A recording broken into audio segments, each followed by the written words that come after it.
केडीएमसीत महायुतीत कुस्ती अशी चर्चा रंगू लागली आहे। जो कमळ चिन्हावर उभा राहील त्याला मतदान करा, रवींद्र चव्हाण यांनी हे वक्तव्य केलंय। रवींद्र चव्हाण यांनी स्वबळाचे या ठिकाणी संकेतच दिलेत। ज्या विश्वासाने तुम्ही मला प्रत्येक निवडणुकीमध्ये मतदान करता, असं मतदान करता की पूर्ण महाराष्ट्र पाहतं की रवींद्र चव्हाण याला भरभरून मतदान पडतं।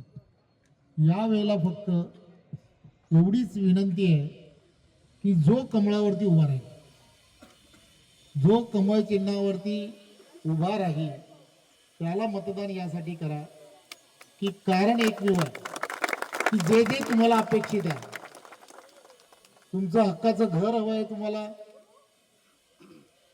तर त्यासाठी सुद्धा सहजपणे काही गोष्टी करता येऊ शकतील।